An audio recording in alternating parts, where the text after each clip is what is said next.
శ్రీకృష్ణ పరబ్రహ్మణే నమః. శ్రీకృష్ణ పరమాత్మ తన యొక్క దివ్య వైభవాలను, సర్వవ్యాప్తిని, సర్వాధిక్యతను తెలియజేసే మహోన్నతమైన అధ్యాయమే విభూతి యోగం. ఈ అధ్యాయంలో భగవంతుడు తన అనంతమైన విభూతులను కొన్నింటిని వివరించాడు. ప్రపంచంలోని ప్రతి గొప్ప దానిలో తన దివ్య ప్రకాశం ఎలా వ్యక్తమవుతుందో తెలియజేస్తాడు.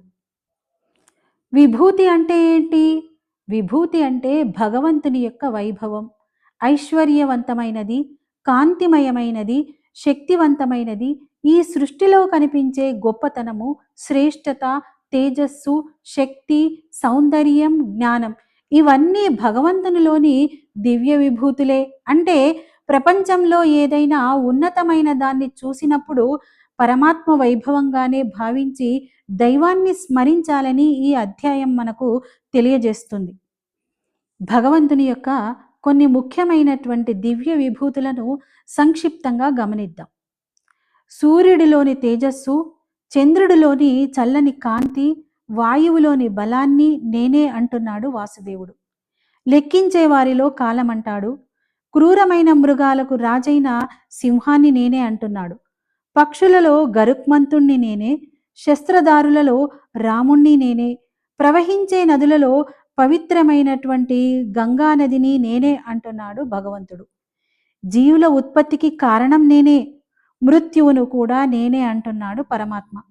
మునులలో వ్యాసుడిని నేనే, పాండవులలో అర్జునుడిని నేనే. అంటే చెప్పేవాణ్ణి నేనే, వినేవాణ్ణి కూడా నేనే అంటున్నాడు జగన్నాథుడు. జ్ఞానం కలవారిలో ఆ జ్ఞానాన్ని నేనే అని ఇలా తన విభూతుల వైభవాన్ని భగవంతుడు వివరిస్తున్నాడు. అంతెందుకు, సర్వభూతాల సృష్టికి ఆది బీజం నేనే అంటున్నాడు శ్రీకృష్ణ భగవానుడు. అంటే భగవంతుడు సర్వం వ్యాపించి ఉన్నాడు. ప్రతి జీవిలో, ప్రతి వస్తువులో, ప్రతి శక్తిలో భగవంతుని మహిమను మనం గుర్తించాలి. అలా గుర్తించగలిగితే దేవుడు ఆలయంలోనే కాదు, సమస్తం వ్యాపించి ఉన్నాడు అనే భావం మనకు కలుగుతుంది. ప్రకృతిని చూసినా, సూర్యోదయాన్ని చూసినా, మహనీయుల జ్ఞానాన్ని చూసినా, ధైర్యము, ప్రేమ, కరుణ, సత్యం వంటి గొప్ప గుణాలను చూసినా వాటిని శ్రీకృష్ణుని దివ్య విభూతులుగా దర్శించాలి. అప్పుడే మనలో భక్తి సహజంగా పెరుగుతుంది. విభూతి యోగం మనకు ఒక గొప్ప పాఠాన్ని నేర్పుతుంది. సూర్యుడు, చంద్రుడు, పర్వతాలు, పవిత్రమైనటువంటి గంగా నది, వృక్షాలు, వాయువు వీటన్నిటిలో భగవంతుని వైభవాన్ని చూడాలి. అలా చూడగలిగే హృదయం ఉంటే వాటి పవిత్రతను కాపాడడం కూడా భగవంతుని ఆరాధనలో భాగమే అని మనం తెలుసుకోవాలి. నేటి ఆధునిక మానవుడి విజ్ఞానం ఎంతో పెరిగింది.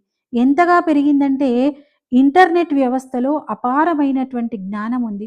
ఆ జ్ఞానాన్ని సృష్టించడం, భద్రపరచడం, ప్రపంచమంతటికి క్షణాల్లో చేరవేయడం అనే అసాధారణ సామర్థ్యాన్ని మనం చూస్తున్నాం. ఇందులో జ్ఞానం ఉంది, తప్పుదారి పట్టించే సమాచారం కూడా ఉంది. కానీ సత్యమైన జ్ఞానాన్ని ప్రసారం చేయగల అసాధారణ శక్తి, మేధస్సు, సామర్థ్యం, జ్ఞానం ఇవన్నీ భగవంతుని విభూతులుగా భావించవచ్చు. ఇంతటి విజ్ఞానాన్ని సంపాదించిన మానవుని వివేకం విజ్ఞానాన్ని, ప్రకృతిని, మానవాళిని, సమస్త ప్రాణికోటిని రక్షించడానికే ఉపయోగపడాలి. కానీ అదే విజ్ఞానంతో అడవులను నరికేస్తూ, నదులని కలుషితం చేస్తూ, వాయువులను విషపూరితం చేస్తూ, వ్యర్థాలను ఇష్టం వచ్చిన రీతిగా ఎక్కడ పడితే అక్కడ పారేస్తూ, అపరిశుభ్రం చేస్తూ భూమాతను క్షోభకు గురి చేస్తున్నాం. విచక్షణారహితంగా చెట్లను నరికేస్తూ భూతాపాన్ని పెంచుతున్న మానవుడు తను కూర్చున్న చెట్టు కొమ్మను తానే నరికేసుకుంటున్నాడు. భూమిని స్వర్గంలా సృష్టించిచ్చిన భగవంతుడి వరాన్ని నేటి ఆధునిక మానవుడు తన స్వార్థం కోసం పాడు చేసుకుంటూ భగవంతుడిచ్చిన వరాన్ని శాపంగా మార్చుకుంటున్నాడు. పచ్చని చెట్లతో, పక్షుల కిలకిలా రావాలతో, సెలయేళ్ల పరవళ్లతో, చల్లని వెన్నెల కాంతులతో అలరారే ప్రకృతి వైభవం భగవంతుడి వైభవం. చెట్లు, పారే నదులు, పశుపక్ష్యాదులు మొదలైనవి కేవలం వనరులు కావు, భగవంతుని దివ్య వైభవాలు. పర్యావరణాన్ని నాశనం చేయకుండా కాపాడుకోవాలనే ఆలోచన నీటిని వృధా చేయకపోవడం, మొక్కలు నాటడం మొదలైనవన్నీ దైవ కార్యాలుగా భావించాలి. అలాంటి భగవద్భావనతో జీవించడమే యోగం యొక్క పరమ లక్ష్యం. ప్రకృతిలోని మహిమ, మనిషిలోని ప్రతిభ, జ్ఞానంలోని వెలుగు అన్నీ ఆ శ్రీకృష్ణ పరమాత్మ దివ్య విభూతులే. ఓం నమో భగవతే వాసుదేవాయ.